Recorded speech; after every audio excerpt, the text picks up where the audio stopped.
Bismillahirrohmanirrohim. Assalamualaikum warahmatullahi wabarakatuh.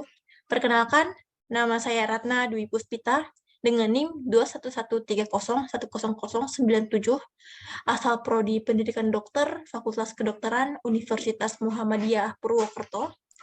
Di sini saya akan mempresentasikan sejarah, fungsi, dan kedudukan bahasa Indonesia itu.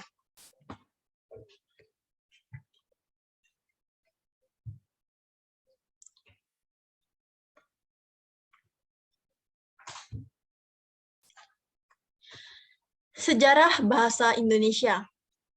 Sejarahnya dimulai pada abad ke-5 Masehi, berkembang bentuk yang dianggap sebagai bentuk resmi bahasa Melayu karena dipakai oleh Kesultanan Malaka yang kelak disebut sebagai bahasa Melayu Tinggi.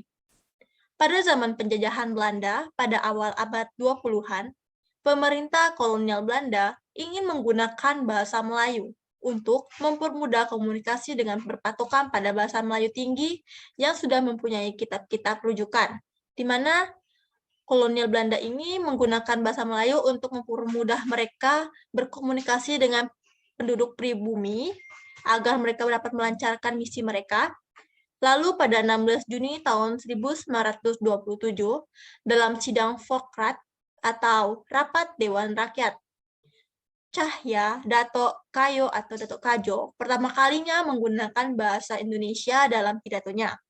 Disinilah bahasa Indonesia mulai berkembang. Bahasa Indonesia secara resmi diakui sebagai bahasa persatuan bangsa pada saat Sumpah Pemuda tahun 1928. Kemudian masuk ke bab fungsi dari bahasa Indonesia. Fungsi bahasa Indonesia secara umum terdiri dari 1.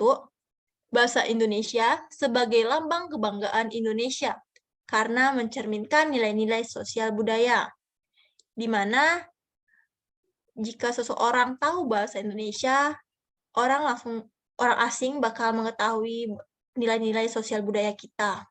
Kemudian poin kedua adalah bahasa Indonesia sebagai lambang identitas nasional yang setara dengan bendera dan lambang negara.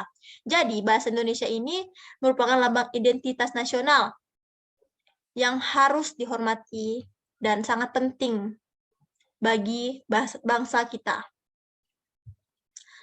Kemudian, fungsi bahasa Indonesia sebagai dasar jiwa nasionalisme terdiri dari lambang kebanggaan kebangsaan, kemudian lambang identitas nasional, lalu alat perhubungan antar warga, antar daerah, dan antar budaya. Kemudian alat pemersatu suku, budaya, dan bahasanya. Jadi dengan bahasa Indonesia diharapkan suku dan bahasa yang sangat bermacam-macam di seluruh Indonesia ini dapat bersatu orang-orangnya dikarenakan menggunakan bahasa Indonesia. Lalu fungsi kebudayaan. Jadi bahasa Indonesia itu sebagai sarana untuk mengembangkan kebudayaan Indonesia, lalu sebagai alat untuk meneruskan kebudayaan Indonesia, serta sebagai ciri khas kebudayaan Indonesia. Kemudian ada fungsi kemasyarakatan. Bahasa Indonesia dalam fungsi kemasyarakatan berguna sebagai alat pemersatu bangsa, mempersatukan berbagai suku bangsa yang ada, serta sebagai alat perhubungan antar daerah dan antar budaya. Di sini diharapkan daerah yang sangat banyak sekali di Indonesia dapat saling berkomunikasi, saling bekerja sama, saling berhubungan dengan adanya bahasa Indonesia. Di mana kan setiap daerah itu punya bahasa yang berbeda-beda, bahasa logat tersendiri yang berbeda-beda di seluruh Indonesia. Jadi dengan adanya bahasa Indonesia ini dapat menyatukan dan dapat saling melancarkan komunikasi antar daerah dan antar budayanya. Lalu ada fungsi pendidikan, di mana bahasa Indonesia sebagai bahasa pengantar dalam pembelajaran di dunia pendidikan, di mana juga diharapkan dalam proses pembelajaran di kelas ataupun di forum apapun antar guru, antar mahasiswa, atau apapun itu diharapkan menggunakan bahasa Indonesia yang baik dan benar. dalam rangka untuk membiasakan diri kita menggunakan bahasa Indonesia dan mengembangkan bahasa Indonesia. Lalu, fungsi pendidikan bahasa Indonesia yaitu sebagai alat pengembangan kebudayaan, ilmu pengetahuan, dan teknologi. Selanjutnya adalah masuk ke kedudukan bahasa Indonesia. Bahasa Indonesia juga berkedudukan sebagai bahasa negara.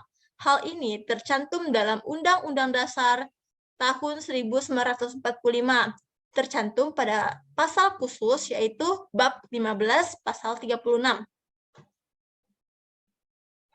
Dan yang terakhir adalah bahasa Indonesia itu mempunyai kedudukan yang sangat penting, seperti tercantum pada Ikrar Ketiga Sumpah Pemuda tahun 1928 yang berbunyi, "Kami putra dan putri Indonesia menjunjung bahasa persatuan, bahasa Indonesia."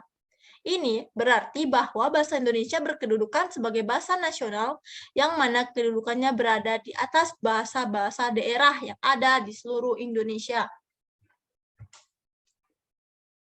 Sekian presentasi dari saya. Mohon maaf jika ada kesalahan, kekurangan, tutur kata yang tidak baik dan tidak sopan, mohon dimaafkan dan mohon dimaklumkan. Terima kasih. Wassalamualaikum warahmatullahi wabarakatuh.